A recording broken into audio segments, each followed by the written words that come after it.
Am I excited about today's Pipe podcast? Wow, we have Usman Sheikh with us today, and I am so happy to have you here, Usman. Thank you so much for being here. Wait until the viewers and the listeners hear about this technology solution and this solution that you're putting out into the marketplace, which I think is just a dynamic. I mean, it is so exciting to even talk about. And of course, I'm your host, Crispin Cruz with the Pipe Podcast. And Pipe, we talk about sales process, sales initiatives, sales prospecting and sales experiences. And that's all kind of wrapped around what we do here at the Pipe and what we talk about. And so I just love to jump right into it. Before we do that, Usman, would you mind just sharing with with those listeners and viewers, just give them a little background about yourself, and maybe tell our listeners and viewers, give them a 30-second commercial on Usman, if you don't mind. Yeah, no, not a problem. And thank you so much, Chris, for having me on your show. You bet. My name is Usman Sheikh. I'm CEO and founder of an AI-based startup in Silicon Valley called XIQ. XIQ stands for multiplier intelligence or cross intelligence. My background has been with SAP, which is the world's largest B2B company. I spent a decade and a half with them in multiple international locations doing business development, doing product management, and then eventually building their digital commerce marketplace. And the idea behind XIQ, as we will talk about it, came from my experience in having worked with some of the best salespeople and identifying what were some of their best practices and what were some of the areas where they fell short, and how could we use the latest and greatest technology to kind of rethink the sales process. And that's what XIQ does. That's awesome. That's awesome. And now we're hearing so much about AI and how that's impacting organizations throughout the world, right? And so let's just talk about a little bit about how AI is either transforming B2B sales process and what that kind of looks like in your world, Usman, if you don't mind. So Chris, as you know, B2B selling is becoming stale. We've been doing the same old for the last 30 years.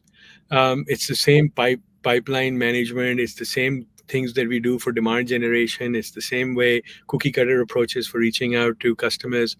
And, it's kind of an interesting little statistic that 84% of qualified leads that come in to salespeople actually fall. They don't really mature into any kind of deals. There's no sales conversation.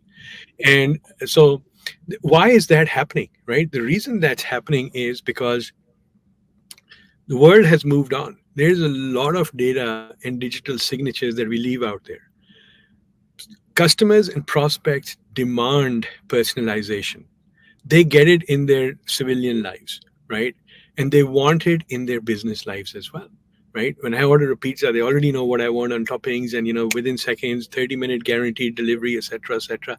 That's been going on for quite some time, right? But I can't get that same kind of personalization and individualization in B2B selling. I'm sure you've experienced, right, the same old email that comes over to you and says, "Hey, Chris, did you read my email from last month? And then did you read the one before that 3 months ago?" and so on. That's stale.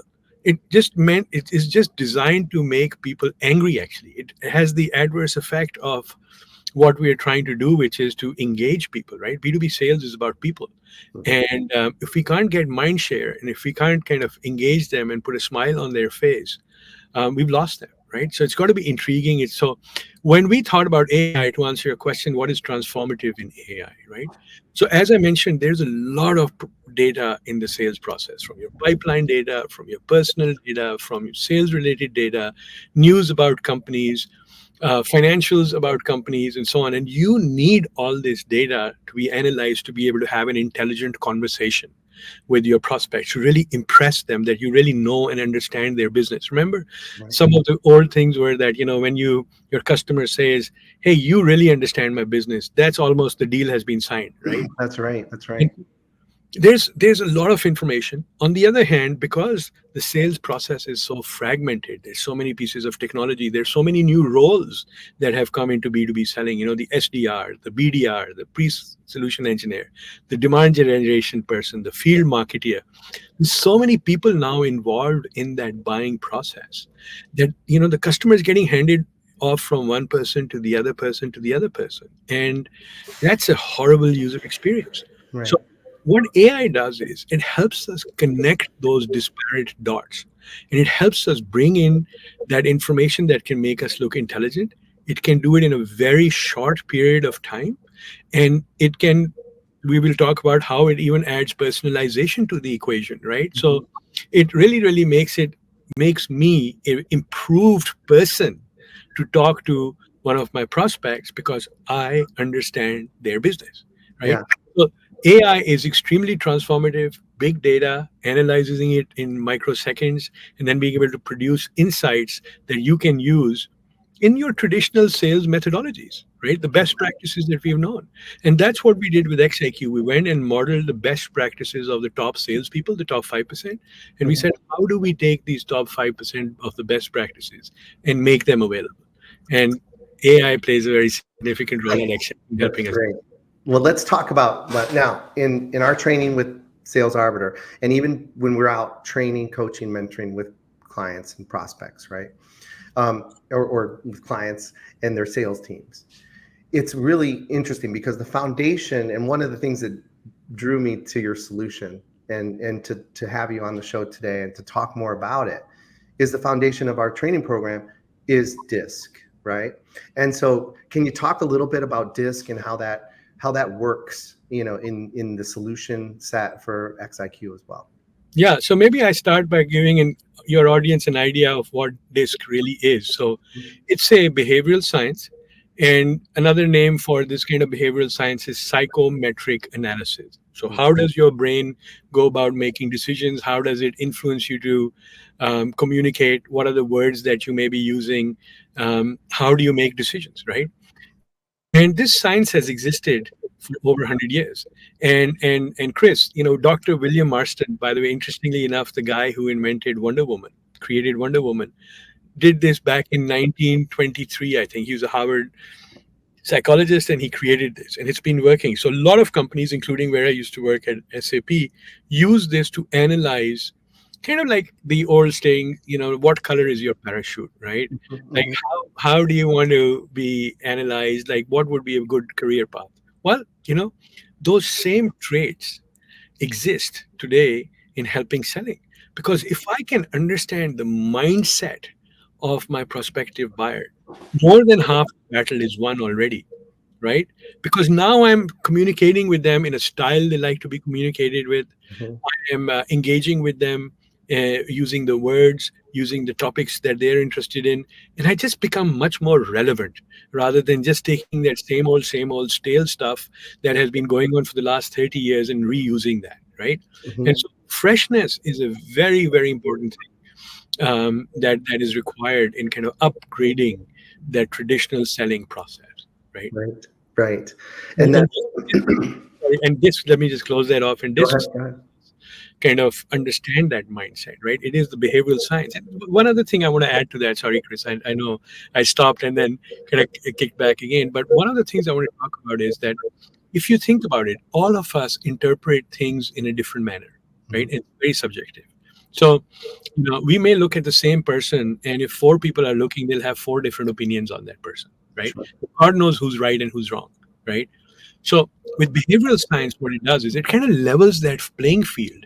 This is scientifically proven 95% of the time to kind of be able to predict how this person is going to react and think about things. So it gives you kind of a scientific method to really start engaging with that people. And by doing that, it takes that uncertainty, the guesswork out of the equation. Mhm. So Mhm. that's kind of an important thing that DISC helps us do. Well, and you said something that's just so valuable. And when you talk about having a higher level of engagement with your potential prospect, right? And being able to do that because you're speaking their language, because what you're saying or writing or connecting with them in some way is it's connecting with them on a higher emotional level. And and I think that's important, at least, and I don't know if you agree with that or not, but I think it's important because when we're out there and we're talking about sales and we're talking about when you're actually engaging with a prospect, whether it's through some mechanism like email or a voicemail or something that where you're not actually having a conversation like you and I are having right now, but you're hoping to lead to the point to being having to have a conversation or connection with your prospect in this way. Those tools that you talk about with, I mean, just something as simple as helping you to write an email or write a correspondence to someone that's going to resonate more loudly with them, in that way. Then how does that help to improve, just the response ratios, Usman? Yeah. So let me explain this a little bit. So B2B sales is emotional, justified by logic. There are two sets of decision cycles going on in the buyer's mind. One is the professional. I got to do this. I need to be able to buy technology that is going to help me improve my return on investment. It's going to help me accelerate my sales process. It's going to make me more intelligent. Those are my professional objectives and goals, right? But then in parallel are my personal motivations, right? And those personal motivations are very, very important. Well, you know that's all good, but it's going to be a headache for me to take this technology and roll it out, and I'll have to work at nights, I'll have to work at weekends. Do I really want to do that? And then there's the other stuff, the flip positive side of it as well, which is that if I do this, I will look like a game changer. I will look like the champion that's brought innovation into my company. And I will be able to show significant, drastic results. So all of this is playing out in the mind of now not one buyer, but a buying committee. There are like 12 people involved, right? Mm, So take that as a kind of a background, as a basis in terms of how do we communicate, and becoming increasingly difficult to meet people in person, mhm. understand what are the words, as you were saying, how should I craft an email, what should I really bring to the forefront. I can go to LinkedIn and I can see, okay, this guy went to Michigan and he's cool because of that, which he is, right? So are you. So are you. So go blue. I had to get that in there somewhere, right? That's right. That's right.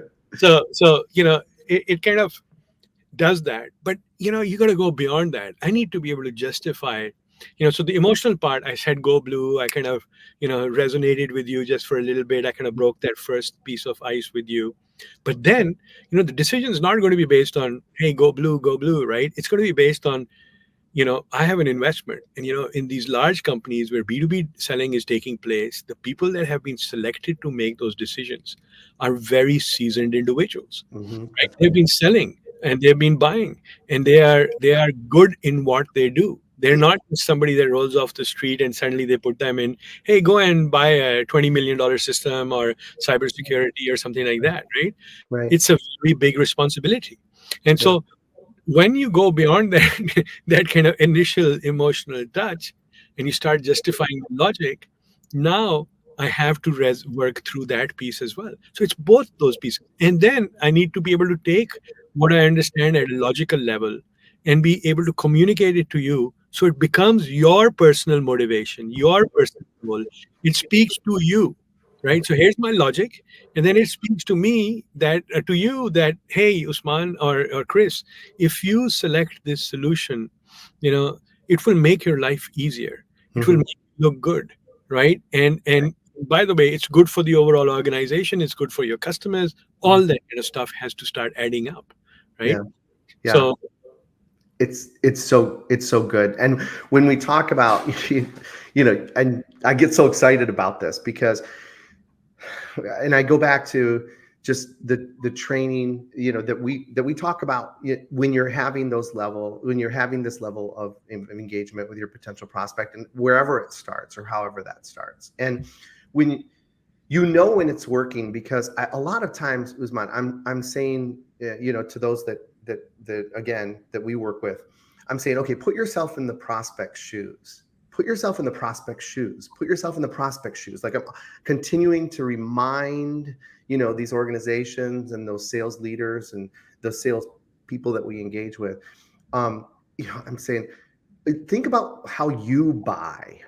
Think about how you buy, right? And you probably have made some sort of a major purchase, right, over the past, and I'll just make it up, over the past 5 years or 3 years or whatever. And you went out and you did your research and you looked in the marketplace and you knew the average cost or price of the product or service that you were looking to purchase, and you acted like a good prospect, right? Because all prospects have gone to prospect school and they know how to be a prospect. Like, they're good at being prospects, right? And so they did all the research, and then when you met with the salesperson or the individual that was going to sell you the product or service, you lied to them, because prospects lie, and they lie all the time. And so you did all that, right? You acted like a good prospect. But at the end of the day, you may have had two front runners, right? And at the end of the day, you made the decision, and you may not even know why you did. You may just say to yourself, well, listen, Usman's product is kind of the same as this one in the marketplace. Usman's, pricing is kind of the same. I think they're both going to drive to the same potential, outcome. The solution is going to work pretty much the same. But man, there's just something about this company. There's just something about this guy that I just can't put my finger on. But I'm going to go with Usman. Like, I'm going to go with his company because, and I don't know why, it's just, I have a better connection with him. I have a better engagement with him. I have a better relationship with him. How does that resonate with you? How does that work in your world, Usman? Oh, so perfectly, and you're in the sales world, and you know how, unfortunately, a lot of the sellers have become very contrived. They like to use big buzzwords. They like to throw out a lot of things out there, and people see through that, lack of, genuineness, right? Mm-hmm. They see that this person is contrived. They're trying to say these things, and you know, the reality, the honesty has to come through, and I think that's kind of like a universal best practice. You got to say, even if you say, look, my product is not good for you, it's not the right fit, Mm-hmm. that will add bonus points to you, because at some point they will come back and say, well, this guy was telling me the truth. And that really matters a lot. And that's where, and that's just one example, but there are countless other examples of likability. I said this on a podcast the other day, and somebody said, hey, likability is a very controversial topic. So I was like, okay, why is likability so much, but people like to do business with people that smile, that are Yeah, like, that's right? right. I don't want to be talking to somebody who's going to be frowning and, is going to be like, uh, I'm solving a problem statement. That's like a resistance that goes up. Now, a lot of this can be taught, by the way. It's some of Mm-hmm. these things, some of these skills are absolutely natural. But, Mm-hmm. again, having those kind of tools like DISC and the assessments that can help you understand, look, maintain a very strict game face with this person, right? Give them anecdotal examples, or give them a lot of data, and smile a lot, right? Or crack some jokes and crack jokes about that. Those are extremely valuable insights, that kind of change my approach from a one size fit all Mm-hmm. to a, I've personalized it with you, Chris. I know how to kind of engage you. I know how Right. to look you in the eye. I know how to kind of Right. elicit that emotional response from in addition. And those are the factors that kind of differentiate between winners and losers. Mm. That's great. It's great. It's just so good. So let me just ask you this, Usman. What would be the three things that you would say that businesses better be doing in the next 12 months or the next 18 months? What do they need to have their finger on the pulse of to really be successful in growing their organizations, in growing their sales teams, in growing their businesses? They better have these three things. Like, if they're not figuring it out, if they haven't already figured it out, they better get working to make sure that they know what's going to happen and how they can grow their business over the next 12 to 18 months. Yeah, it's a great question. So, first of all, McKinsey just wrote a report about the state of generative AI in 2023, because this has really come out of the woodwork and just kind of taken over the world. And what they predicted was that on an annualized basis in B2B sales and marketing, generative AI is going to have a 1.2 trillion, not a billion, $1 trillion impact on productivity, right? That's huge. That's global economies, that's countries being built. Think about that. 1.2 trillion per year that comes out, right? And so what is the driver in that? And the driver in that is generative AI, right? So what do companies need to do to think about that? There's a lot of skepticism out there about AI, right? There's skepticism, oh, this is garbage. Well, think about it. It's literally been born 8 months ago, right?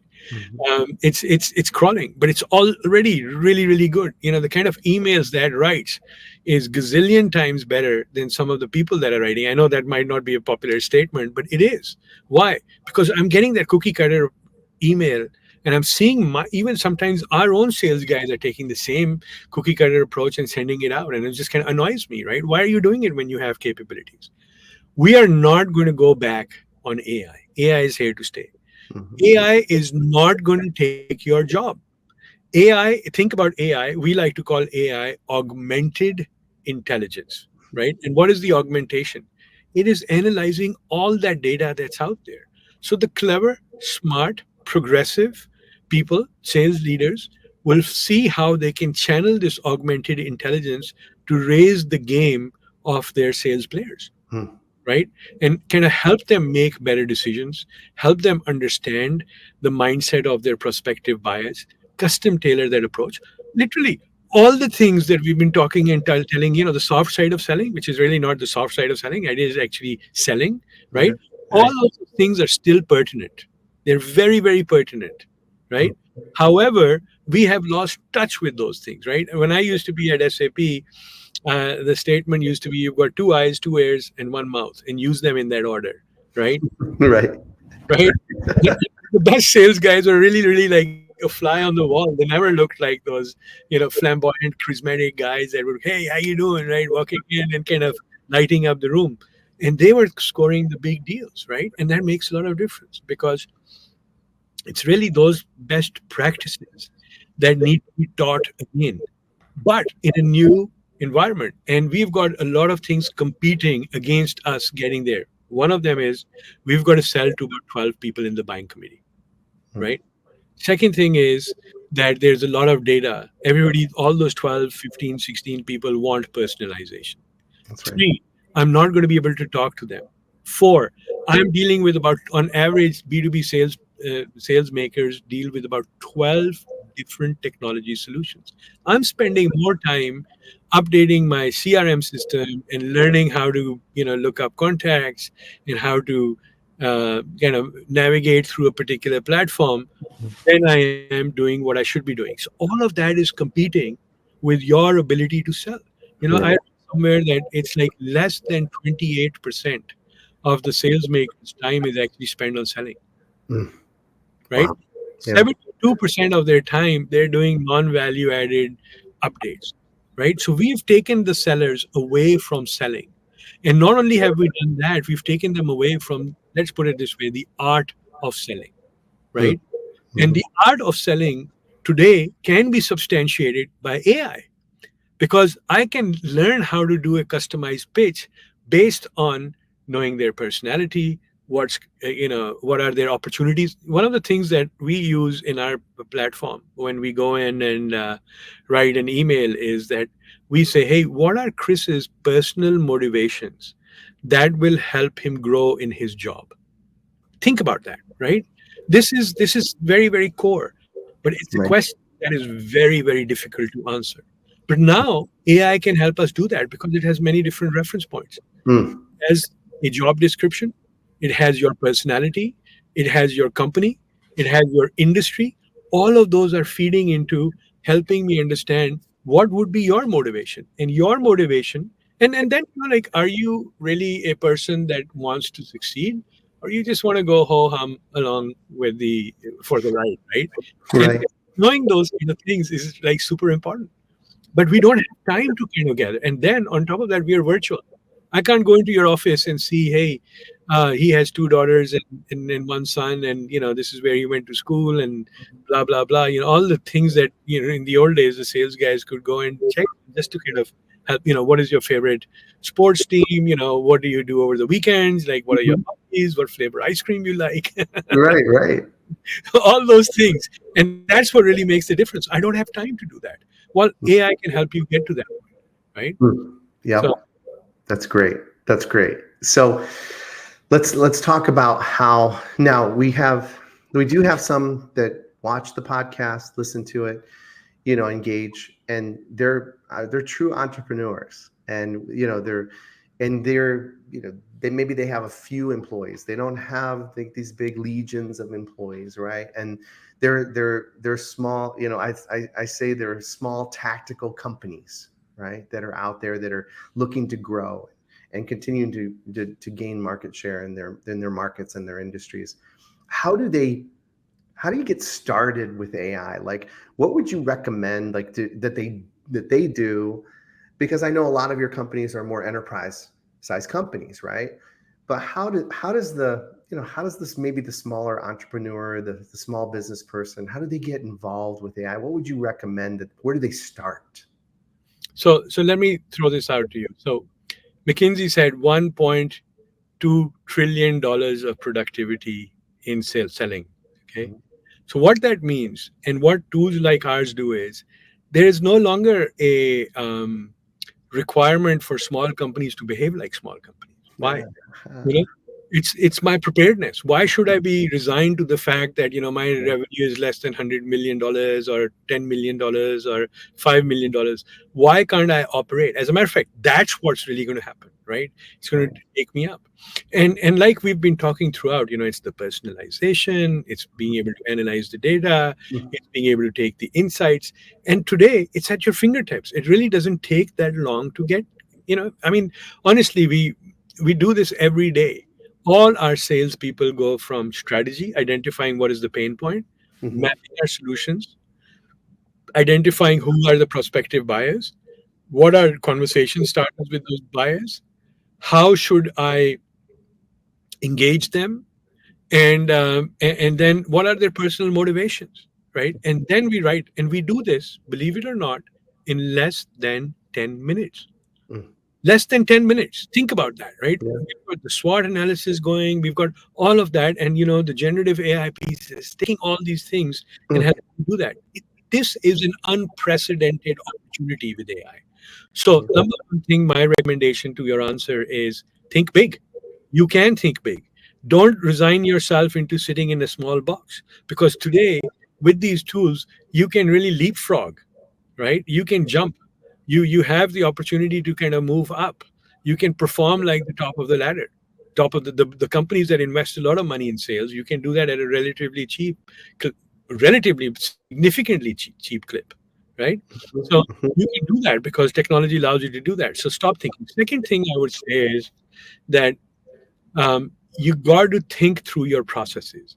You can't do the same old with new technology, right? I like Mhm. to use the example of the bullet train, right? The bullet train does not run at 210 kilometers or 180 miles per hour on the same train tracks that it was, the regular diesel engine runs on, right? Mhm. So you've got to rethink that you've got a new infrastructure and you've got to be able to move fast on it. Third Mhm. thing I would say, the complexion of selling, Chris. This is kind of an interesting thing, right? I'd love to debate you on this actually. Yeah. The complexion of selling has changed. What I mean by that is that the way we today have to be on Zoom boxes, right? Mm. That's right. And a lot of people back in the pandemic days, a lot of seasoned sales guys resigned. They left sales. You know that, right? There's the big attrition still going on, by the way. And Sure. one of the complaints was, I don't want to be an inside salesperson, right? Mhm. The rules had changed. You're Mm. not going to go play golf with them. You can't go play golf with them, No. right? And then the economics changed as well. Because you were not playing golf with them, and because you were not going to Las Vegas and partying with them, but your sales numbers were actually going up. The CFO saw that. right? The Yep. CFO saw that and said, "Hey, why do I need to do this? Why do I need to kind of invest in events and things like that that cost us so much when these guys sitting in their kitchen, right, in shorts and just wearing a tie on top can actually sell better, right?" But the type of person that was succeeding changed as well, right? And that's what I mean by the complexion of sales.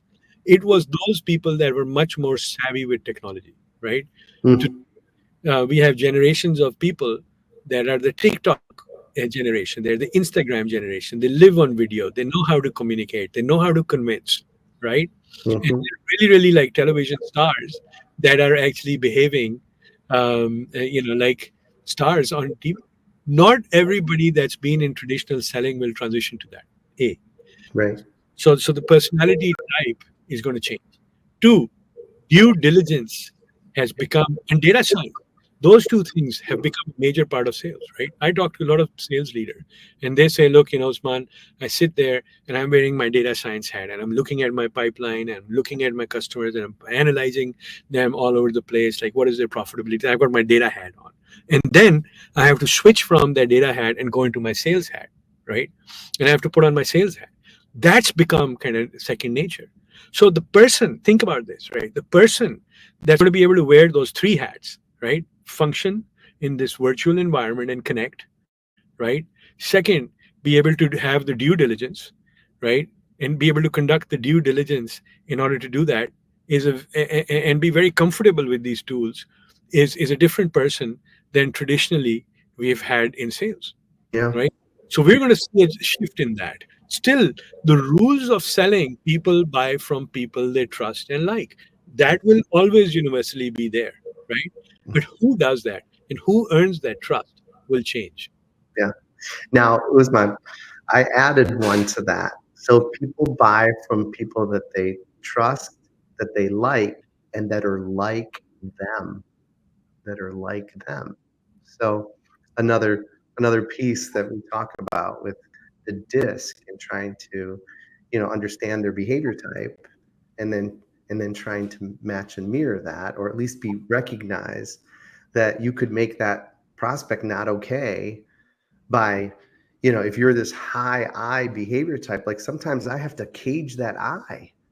Like if I'm in a selling event, I'm actually meeting with a potential prospect, right? And if they're a C behavior, if they're very analytical, or they're an S behavior type, I've got to ask lots of questions. I got to slow down my talk track. I got to do a lot of active listening. Like I have to be aware of the prospect's behavior so that I can lean into that, and not have this raging eye behavior type come out that I just know is going to be like nails on a chalkboard, right? And so it's so interesting. Like I just love it. I love what you're doing. I think it's just bringing so much value and so much purpose and so much opportunity to those organizations that I'm sure that you're serving with this, and you're serving up this solution to. And another reason why I was just so excited to have you on. Is there anything that we missed in the solution before we kind of pivot to the Sales Arbiter 7, or anything else that you'd like the audience to know about as it pertains to XIQ and what you're doing, the remarkable, service that you're providing and the solution that you're providing in the marketplace today? Yeah, I think you're spot on, first of all. So I fully agree. What you just described in tempering down your I personality and how you engage with the studies, the S personalities versus the C personalities, I think that's spot on. However, to confine to the discipline of being able to, first of all, identify who is an ISC, right? That's at this point, without a tool like XIQ, it's a little bit arbitrary. I know you coach people, right? But it is still 100 minds, 100 different interpretations. So That's that's right. why the uncertainty and the predictability comes by actually using behavioral science, which has a high degree of, not 100% accurate, but has a significantly higher accuracy in terms of predicting the personality type of the people. And then it coaches you on that, right? It coaches you in terms of how you should actually engage with that person, right? So I fully agree with that. As a matter of fact, I think that's really, really a strong statement that you're making, and I think that's excellent. And again, a tool like ours just helps you. kind of level that playing field, right? Take the guesswork out of that. Uh, Mhm. and it's always there. It's on your mobile device, right? Right. So Right. I could be walking into a meeting and somebody shows up that I don't know from before. In 30 seconds or less, I'm fully up to speed with who they are, what Mm. their role is, how I should actually engage with them, how Yeah. much tempering I should do. So absolutely correct. It's almost unfair. It's almost unfair to those that are competing against you, because of just the information and data that you would have at your fingertips. It's Yeah. amazing to me. So let's go ahead and move into the Sales Arbiter 7, if you're okay with that. So Absolutely. this is Absolutely. just one of those fun things that we do for our audience and those that are listening and watching, to maybe get to know you a little differently, or get to know something about you that they didn't know before. And so I'd like to just go ahead and jump into those questions now, if you're okay with that. Please, let's do it. Great, great. So, Usman, what is your favorite word? What's your Yeah, favorite? I thought a lot about it, and I have a toss up between two. So, but I'll go with the one that I think is my favorite word. It's winning, right? Winning. I love winning, right? And I think it's all about winning. And my second word, I think that kind of is a building block towards winning, is empathy, right? Mhm. You got to be able to understand who that is, but you got to be able to win. You got to be able to produce the results. I love. And winning has so much positive fallout that it just sets the tables apart. And you got to have that winning mind frame, right? You Mhm. got to have that winner's mind frame, Yeah, and that's super super important, I think. And especially in these times, when we really doubt a lot of things and we question a lot of things, winning becomes super super important. yeah. So let's pivot and say, what's your least favorite word? Again, two words. For me, hate is a really really bad word. Hmm. Okay, it just negates everything, right? And the second one I would say is can't. Right, I can't do this, right? So you got to have the doer mindset, right? And you Right. can't hating things, right? So you got to be a positive minded individual on this one. Yeah, I love it. I love it. So, what's something that could make your day? What's something that could make your day? um, so I love hearing about my product. I love hearing about my company, but I like hearing things that are genuine. I can see through the fog of people giving some contrived fake compliments. Mm. So, and again, it goes back to that winning mindset, right? So winning is what makes my day, right? If I close a deal on a certain day and I just feel really really sure that I've just presented extremely well, and people understood what I'm saying, that just makes my day. That's good. That's good. So, what's something that could ruin your day? Ah, losing? No. Makes sense. Yeah. Um, Again, people that are complainers, they ruin my day, right? I don't like complainers. I think there's so much going on. There's so many things in our favor today, that there's very little room for us to. These are again those things that our parents probably taught us back in the from the 60s and 50s, and the positive mindset that comes along with that. Um, so complainers ruin my day. Yeah, that's good. That's good. I like it. What's a noise or sound that you love? Yeah. I Kaching? No. The register ringing in the background. I Yeah, love I think I like I think that is, to be honest, very frankly, that is a sound that or the gong going off when you close a deal. it. Mhm, All for of sure. those are good things, good sounds that I look forward to hearing. That's good. That's good. That's good. What's a noise or sound that you hate? Whining, Hmm. right? I don't like people who are I mean, why? You've got so many things going in your credit. It's just just adding a lot of headwind against yourself. Yep. There And you you go. gotta take it out. You got to just go straight for the jugular, right? I And there's love a it. lot of positivity now. I love it. I'm picking up on a theme here, Uzman. Nothing's stopping. Yeah. Nothing's stopping you. I love it. I Yeah. love it. What profession other than your own would you have liked to attempt? So this is a little bit of a cheating because I had another profession. I actually studied architecture at University of Michigan. I'm still a huge design fan across the board. I like design, whether it's architectural design, interior design, graphic design, user experience design. automotive design, fashion design. I'm just the designer at heart in my mind. I love product design. So, and by the way, I get to live that. I'm in as a CEO of a company where design is very paramount. How people engage and interact with our product, and get the satisfaction. Another thing that I really like hearing is when people say, you know, it's very intuitive. That's a Mm, huge compliment, right? yeah, That's what we yeah, strive for. We sure. took a very complex problem and we made it extremely intuitive. People can pick it up and start using Mm, it on their own. yeah, it's gold. Well, I'm sure that our listeners got a lot out of today's podcast. I'm so, so happy that you were on today. Usman, how do they find you? If someone wakes up at 3 o'clock in the morning and says, man, I just got to talk about neuroscience with someone, how do they find you? Yeah, so two ways. One is go to LinkedIn, Sheikh, Usman, USMAN, Sheikh, SHEIKH, on LinkedIn for XIQ. You'll find me there. I'm very active. I respond to a lot of people.